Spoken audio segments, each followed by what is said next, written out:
இயக்குனர் கே.எஸ். ரவிக்குமார் அவர்களுடைய தயாரிப்பில் விக்ரமன் அவர்களுடைய மகன் விஜய் கனிஷ்கா அவர்களுடைய நடிப்பில் ஹிட் லிஸ்ட் மே 31ஆம் தேதி முதல் தமிழகம் மற்றும் உலகமெங்கும் கண்டு கழியுங்கள். பிடி சார் ஹிப்ஹாப் தமிழாக வந்து பார்த்திங்கன்னா அப்படியே சின்ன சின்ன படங்கள் வந்து அப்படியே விட்டுட்டே இருக்கார். ஸோ அந்த வரிசையில் வந்து பார்த்திங்கன்னா வர்ற படம் வந்து பிடி சார். ஒரு சாதாரண ஒரு ஸ்கூலை சுற்றி நடக்கிற ஒரு அழகான ஒரு கதை அப்படின்னு வந்து சொல்லலாம். ஏன்னா அங்கே இருக்கிற ஒரு பிடி சார் ஈரோடு அந்த ரீஜனில் இருக்கிற ஒரு ஸ்கூலு, அந்த ஸ்கூலில் வந்து ஒரு பிடி சார் பயந்த சுபாவம். அவங்க அம்மாலாம் வந்து பார்த்திங்கன்னா பயங்கரமாக ஜாதகம் பார்க்குறவங்க. ஜாதகம் பார்க்குறங்காட்டி தம் பையன் வந்து அம்புக்கு தும்புக்கு போகக்கூடாது அப்படின்னு நினச்சிக்கிட்டு இருக்கிற ஒரு ஃபேமிலி.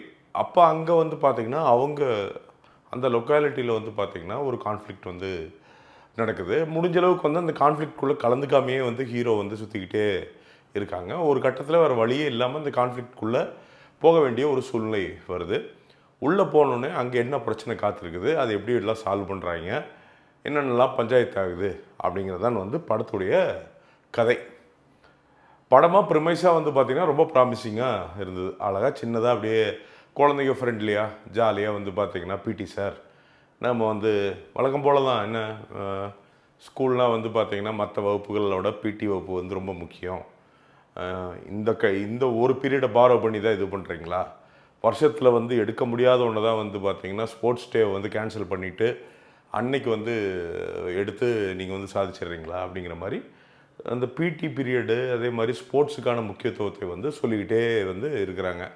அதில் சின்ன சின்ன அந்த சின்ன பையன் அவங்களுக்குள்ளே வர்ற பார்த்திங்கன்னா ஒரு லடா எல்லாம் இருக்குது. அதெல்லாம் வந்து சூப்பராக இருந்தது. அதே மாதிரி முனிஷ்காந்தை வந்து அப்பப்போ கலாய்க்கிறதெல்லாம் வந்து பார்த்திங்கன்னா அதெல்லாமே வந்து பார்த்திங்கன்னா ஓரளவுக்கு என்ஜாயபுளாக ஜாலியாக போச்சு அப்படின்னு வந்து சொல்லாங்க. ஆதி வந்து பார்த்திங்கன்னா ரொம்ப ஃப்ரெஷ்ஷாக இருக்குது. அப்படி வழக்கமாக வந்து பார்த்திங்கன்னா ரொம்ப டயர்டாக தெரியுவார் ஸ்க்ரீனில். இந்த தடவை நிறையா அவருடைய லுக்குக்கு சின்ன சின்ன அந்த ட்ரெஸ்ஸிங்கு இதெல்லாமே வந்து பார்த்திங்கன்னா பயங்கரமாக ஃபோக்கஸ் பண்ணியிருக்காரு. ரொம்ப ஃபோக்கஸ்டாக நீட்டாக இருக்கார் அப்படின்னு வந்து சொல்லலாம். சேம் வித் ஃபீமேல் லீடும் சொல்லலாம். அந்த மொத்தமாக கேரக்டர்ஸ் எல்லாமே வந்து பார்த்திங்கன்னா அங்கங்கே அந்த ரோலை வந்து கரெக்டாக பண்ணியிருக்காங்க.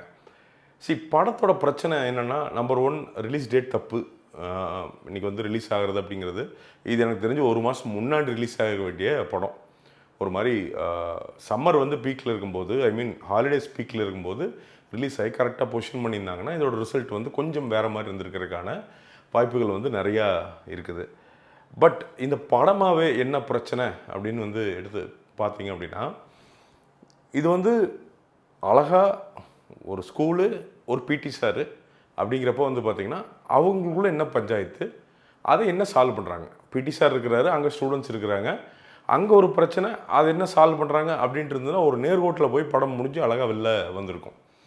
இங்கே என்ன ஆகுது அப்படின்னா, ஸ்கூல்லேருந்து காலேஜ் தாவிடுது படம். திடீர்னு வந்து பார்த்திங்கன்னா அது ஒரு மேஜிக் வால் அப்படின்னு வந்து க்ரியேட் பண்ணியிருக்காரு. அங்கே வந்து ஸ்கூல் பசங்க மட்டும் இல்லாமல் காலேஜ் பசங்கள்லாம் வந்து பார்த்திங்கன்னா அந்த மேஜிக் வால் எழுதுகிறாங்க. இந்த மாதிரி வந்து எனக்கு உடம்பு சரியில்லை, எனக்கு வந்து காய்ச்சல், எனக்கு வந்து மனசு வந்து சங்கடமாக இருக்குது, அந்த மாதிரியான விஷயங்கள்லாம் வந்து அந்த மேஜிக் வாலில் வந்து கொட்டி தீக்கிறாங்க அப்படின்னு இது பண்ணி அதை வந்து பார்த்திங்கன்னா பெருசாக்கிறார். அதாவது இயக்குனர் வந்து பார்த்திங்கன்னா தடம் மாறிடுற அப்படி மாறி எங்கேயோ ஒரு சைடில் உள்ளே போயிடுறாரு. அதில் வந்து பார்த்தீங்கன்னா காலேஜ் ஓனர் வழக்கமாக வந்து காலேஜ் ஓனர்னாலே வில்லன் தானே. இதில் என்ன காமெடினா இதை ப்ரொடியூஸ் பண்ணதே ஒரு காலேஜ் ஓனருங்கிறத இன்னொரு உச்சக்கட்ட காமெடி அப்படிங்கிறது சொல்லிக்க விரும்புகிறேன். ஏன்னா அவரே அவங்க ப்ரொஃபஷனையே கேவலப்படுத்துகிற மாதிரி தான் இருக்குது இந்த படமே. சீரியஸாக காலேஜ் ஓனரில் just like any other business வந்து பார்த்திங்கன்னா ஒரு 100 காலேஜ் ஓனர் இருக்கான் அப்படின்னா அதில் ஒரு 2 பேர் வந்து பார்த்திங்கன்னா ஏடா கூடமாக அதாவது ஒரு மாதிரியான ஒரு காலேஜ் ஓனராக இருப்பான். அதுக்குன்னு வந்து பார்த்திங்கன்னா படத்தில் எல்லாமே வந்து பார்த்திங்கன்னா காலேஜ் வச்சுருக்கிறவங்க பூராமே வந்து பார்த்திங்கன்னா ஏதோ அயோக்கிய பையன் மாதிரியே காமிக்கிறாங்க. இந்த படமும் வந்து விதிவிலக்கில்லை. அதில் வந்து நம்ம பிரசாந்தோடைய அப்பா தியாகராஜனை உள்ள போட்டு, நான் யார் தெரியுமா, நான் வந்து 32 இன்ஸ்டியூஷன் வந்து நடத்துகிறேன், எனக்கு தெரியாமல் இது நடக்காது அது நடக்காது அப்படின்ட்டு கம்ப்ளீட்டாக படம் வந்து பார்த்திங்கன்னா அப்படியே டைவர்ட் ஆகிட்டு வந்து பார்த்திங்கன்னா செகண்ட் ஹாஃப் வரப்போ வந்து பார்த்திங்கன்னா ஃபுல் கோர்ட் ரூம் ட்ராமாவாக மாறிடுது. கோர்ட் ரூம் ட்ராமாவாக மாறிட்டு வந்து பார்த்திங்கன்னா ஆர்கியூமெண்ட்டு, இதாச்சா இந்த சாட்சியா அந்த சாட்சியா அப்படின்ட்டு வந்து பார்த்திங்கன்னா இது என்னடா இது சம்மந்தமே இல்லாமல் எங்கேயும் வந்து ஆரம்பித்தோம், என்னடா கோர்ட் ரூம் ட்ராமாவாக போயிடுச்சு ஸோ அந்த ஸ்விட்ச் இருக்குல்ல, அதை வந்து நம்மளால் வந்து ஏற்றுக்கவே முடியல. மேக்ஸிமம் வந்து பார்த்திங்கன்னா டைஜஸ்ட் பண்ணவே முடியல அப்படிங்கிறது ஒரு பெரிய இந்த படத்துக்கான மைனஸாக இருந்தது அப்படின்னு வந்து சொல்லலாங்க. அது போக எல்லாமே வந்து பார்த்திங்கன்னா இந்த கதைக்காண்டி பண்ணப்பட்டதோடு தவிர ஒரு எதேச்சியாக நடக்கிற மாதிரி ஒரு ஃபீலிங் வந்து நமக்கு வரவே இல்லை. நிறைய இடங்களில் வந்து பார்த்திங்கன்னா அதில் வர டேர்ன்ஸ் அண்ட் ட்விஸ்ட் எல்லாம் வந்து பார்த்திங்கன்னா கிட்டத்தட்ட வந்து பார்த்திங்கன்னா ஹிப்ஹாப் வாதியை வந்து பார்த்திங்கன்னா ஒரு சிஏஏ ரேஞ்சுக்கு வந்து கொண்டு போயிடுறாங்க. அவர் தெரியாதே இல்லை, அவர் இப்படி இது பண்ணுறாரு இது பண்ணுறாரு. ஒரு பிடி வாத்தியாரையா, ஒரு பிடி வாத்தியார் ஒரு சாதாரண டிவிஎஸ் வச்சுட்டு போயிட்டுருக்கிறவன் ஓரளவுக்கு தான் தைரியம் இருக்கும். அவன் வந்து 32 இன்ஸ்டியூஷன் நடத்துகிறவன் அப்படிங்கிறப்போ வில்லனாக இருந்தான்னா அவன் எவ்வளோ பெரிய இன்ஃப்ளூயன்ஸ் இருக்கணும், அதையும் கரெக்டாக காட்டல. அதே மாதிரி இந்த சைடு வந்து மீடியா கவரேஜ் அப்படிங்கிறது வந்து இதே எவ்வளோ பெருசாக இதை அக்யூரேட்டாக காட்டுறதுக்கு நிறைய விஷயங்கள் நடந்திருக்கலாம், இதையும் கரெக்டாக காட்டல. ஸோ ரெண்டு பக்கமே வந்து பார்த்திங்கன்னா எல்லாமே வந்து பார்த்திங்கன்னா ஒரு ஹாஃப் பேக்டு ஸ்க்ரீன் பிளே.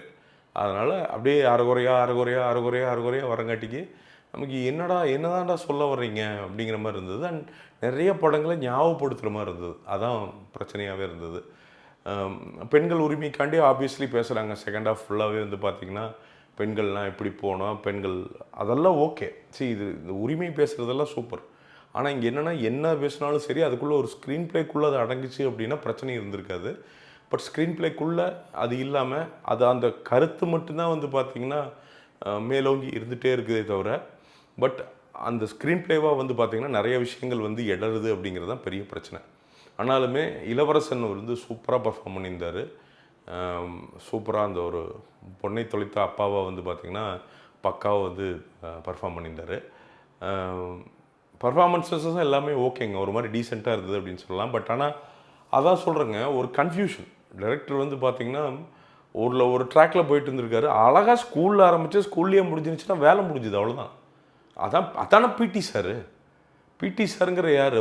அவர் ஸ்கூலில் இருக்கார், அதானே, அதுக்கு தானே டைட்டில் வச்சுருக்குது. எதுக்கு காலேஜ் போகிறாரு, எதுக்கு போராடுறாரு, எதுக்கு கோர்ட் ரூமில் போய் உட்காந்துக்கிறாரு, கோர்ட் ரூமில் ட்விஸ்டெல்லாம் வைக்கிறாரு. அப்புறம் பிரபுவெல்லாம் வர்றாங்க, அவர் வந்து பார்த்திங்கன்னா மாமனார் வாதாடுறாங்க. ரேண்டமாக சௌரியத்துக்கு இப்போ நம்ம சின்ன குழந்தையெல்லாம் எல்கேஜியில் இருக்கும்போதெல்லாம் வந்து பார்த்திங்கன்னா உட்காந்து பேசிகிட்டு இருப்போம். டேய், எங்கள் அப்பா வந்து பெரிய குதிரை வச்சுருக்காரா அப்படின்னு.